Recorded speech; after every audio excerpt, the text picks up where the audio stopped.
Dynamite Chad in the morning, US 51 Country, 93.5 FM. Joined now by my guest today. He is a candidate for Tennessee State House in the Republican primary, District 81. He is Brett Giannini. He is currently an alderman for the city of Atoka, and I will let him tell you the rest about himself. Thanks for joining me this morning, Mr. Giannini. And am I saying it right? By the way, I that's correct, isn't the That's correct correct. pronunciation? Yes. Giannini. Giannini. How do you say it? And I'll say it that way. Giannini. Giannini. Okay, so it's just faster. Giannini. Right. Italian name. Yeah. So it's Italian heritage, I'm sure, right? It is. Yes. Yeah. My family came from Lucca and Alessandria. Okay. My grandfather. All right. Well, tell us a little bit about yourself and why you've decided to run for this position. Well, first, thank you for the opportunity to be here, the invitation.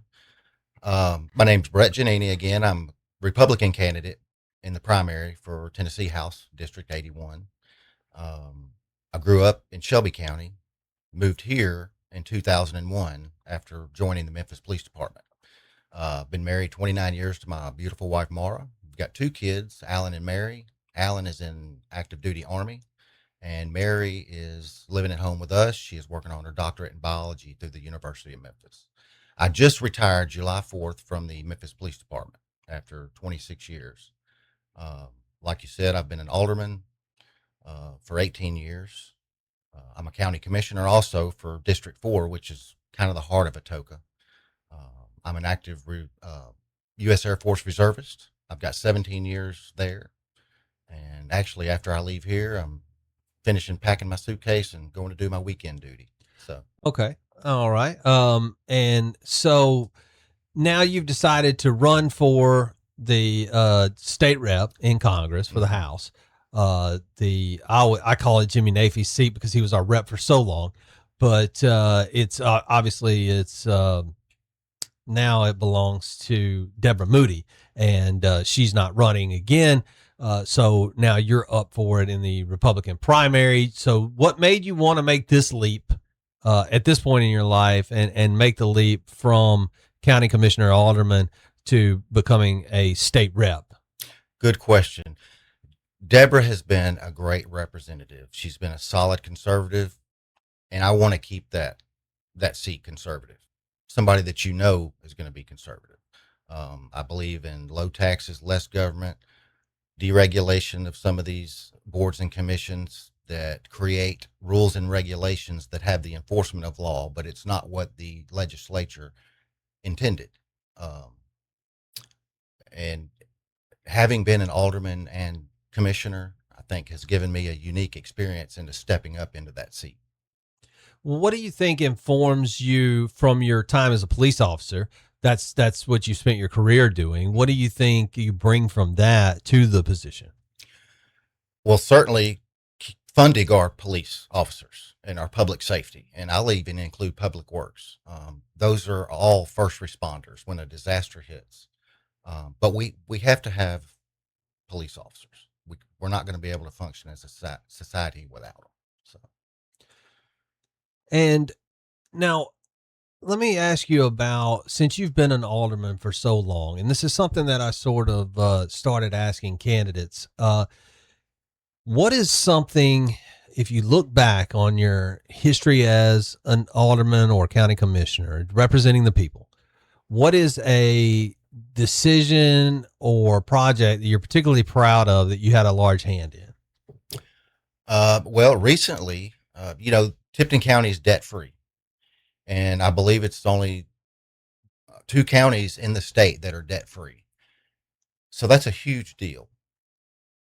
We're able to spend over the past 2 fiscal years, last year and this fiscal year coming, $10 million on rural paving.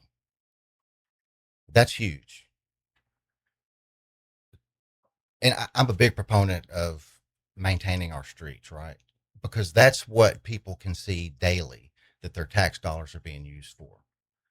There's nothing worse than coming home and having to dodge or hit that same dadgum pothole every day, right? Yeah. So when we can keep our streets paved, people can see, hey, they're spending my tax dollars wisely. So having the county be debt free, we're able to use that money.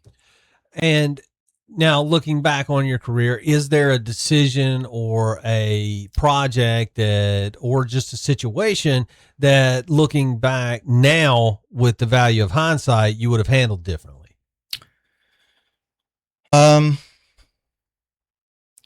if you want to go way back, Atoka has some traffic issues. And I think anybody listening that's been in Atoka at Mead Lake and Atoka Idaville will know that in the afternoons and mornings, sometimes it's an issue getting over that bridge, getting out of Mead Lake, Rosemark, the roundabout to go into town. Right.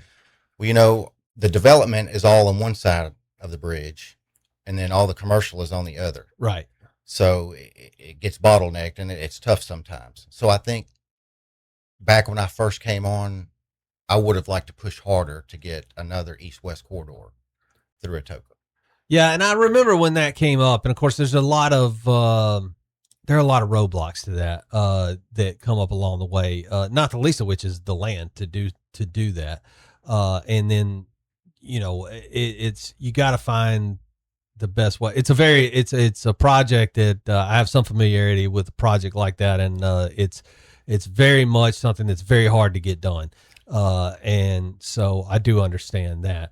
But we will take a quick break and then come back and wrap up with you. But we'll talk more about your plans once you get in the house and what you plan to do and how you plan to serve the people of the district. Yes, Brett Giannini. Did I say it right? Absolutely. Brett Perfect. Giannini, Tennessee House District 81 is what he is running for. It is the Republican primary this August 6th. Early voting is today and tomorrow. And then, of course, Election Day is on August 6th. And you are running for that seat. Like I said, this is the primary, and then the general will be in November. You are running against our guest from Monday. His name is Jason Fleming. Those are the two Republican candidates for the seat. I did attempt to get Democratic candidates, get in touch with Democratic candidates. I hadn't had any luck. I'm just going to say There's not one. Yeah, that's for this particular seat. There isn't one. I just didn't want people to think that I'm only interviewing one side of the spectrum. I'll bring anybody in here. But I did want to ask you. You told the Tennessee Firefly that expanding TCAT opportunities is central to improving the education in the area. Can you expound on that a little bit? Sure. Not every child is going to go to college. It's a worthy goal, of course, but I want to expand that because there's going to be a number of children that just aren't going to go to college. And the training at TCAT is incredible. I was fortunate enough as a commissioner to tour all the schools, and the things they have going on, it's amazing. Um, for those kids to be able to have uh, something readily available once they graduate, they'll get certificates. They could go right into the workforce, be productive citizens. And I think what Tipton County Schools is doing with TCATs is just incredible. Yeah, and I've noticed the construction going on right now. Of course, at TCAT is huge. I'd like to get somebody from there on soon to talk about it because they're doing a lot of work over there, and they're really going to expand the things that they're doing. And then they also recently added a program that's coming soon, which is like aircraft mechanics or something. It's pilot training. Yeah. Oh, pilot training. So it's Right. just insane the stuff that they're doing. It's really great. is. It's really great for the community, and it's great for that education that can get you straight into the workforce a lot quicker than a traditional 4-year college, where you have to have a lot of prerequisites and things before you get into actual training for your career. Now, in your mind, what's the most practical investment that the state can make in this area for this area and for the betterment of this area? What can the state use taxpayer dollars for? And what types of things would you vote for and promote in as far as bills to get that done? Well, as you may be aware, we have the West Tennessee wastewater facility. That's certainly a worthy goal, and the 3 counties are working right now with Blue Oval City to maybe take over that wastewater treatment plant. They have a huge amount of capacity that they're just not using. And we have some water infrastructure issues that we need to get worked out, and it's going to be very expensive. Another good thing that Mayor Huffman recently briefed us on was, if you're familiar with depreciation, and being a former city manager, you probably are. Uh, it's money you have to set aside to pay for that infrastructure Right. once it goes bad. So it's a huge chunk of a city's budget, right? That you have to have, and the Yes. state is considering reworking the formula so that depreciation is not near as a budget hit as it would be. So that's a huge deal. And I And could, if I can jump in on Sure. that for a minute, because I know about what you're talking about. And so if people don't know, your utility bill generally is what pays for things like that. Like, so this is not directly from your tax money as far as like wastewater, and things like that. But when a utility is owned by a public entity like a city or a county, the state requires that you have enough money in your savings account to replace a certain amount of infrastructure, a percentage of infrastructure. It's a little bit different formula than the way I'm explaining it, but so the trouble that you run into is you can be operating at a surplus in your budget. So your utility company can be profitable and putting money in savings and still not have high enough rates. And so in a lot of cases, the state comes in. They came into Brighton and did this. They've come into other cities and done this. They force you to raise your rates in order to meet this depreciation. And depreciation is unspent money. It's in case of money. It's like having an insurance pool in a way for your infrastructure. That is guaranteed that you will have to replace some of this infrastructure at some times, but a lot of it seems excessive to a lot of cities. It has seemed very excessive, the amount that they're requiring you to have in holding, which is forcing utility rates to be higher than they really have to be. And so that's what you're talking about. And I just wanted to kind of bring that around a little bit. Right. And I'll just add to that, it's an enterprise fund. So you can't use property tax money, sales tax money for that. Right. That utility has to be self-sufficient. So it's being all paid for by the rates that you pay for. Yeah, absolutely. You have to operate in the black. Mm-hmm. You have to have a certain amount of money in savings. It's more heavily regulated by the state than your general fund taxes. When that's where your taxes go, which is weird in itself. But that is how it is. Currently in Congress, Deborah Moody has been representing us. Like you said, she is a conservative Republican. She's been representing us ever since she's been in. I believe there's been a Republican majority in the Congress there in Tennessee. What are your goals as far as party versus your local constituents versus your personal views? How do you bring all of those together? And sometimes they will conflict. So what takes precedence in your when you are serving if you win the election? That's a very good question. I'm a majority rules kind of guy.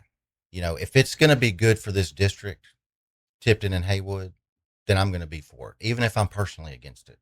I'm not running to satisfy a party or a PAC or anyone else. I will listen to it. I believe you need to listen to and get all the information you can. But when we pass legislation, I want to know what it's going to do in the practical sense. If it's education, I'm going to reach out to the administrators, the teachers, and I'm going to listen to what the experts in Nashville are telling me. But I want to know what it's going to do for those teachers that are in the field that are going to have to act on this legislation. And it's the same way with everything. Again, I'm not a teacher. I'm not an engineer, so I'm going to have to reach out to those experts. And that's what's important to me is knowing what it's going to be in the field. Well, again, I appreciate you being with me today, Mr. Giannini, and I wish every candidate luck. So, but I do have to say that's not an endorsement because I think some people may take it that way. But I wish every candidate luck in the election. But any other thing that you want to get across before we let you go here? I would just appreciate your vote. Again, you mentioned early voting is going on from 9 to 5 today and then 9 to 2 tomorrow. And be out there election day. And I'd sure appreciate your support. All right. Well, thank you for coming in.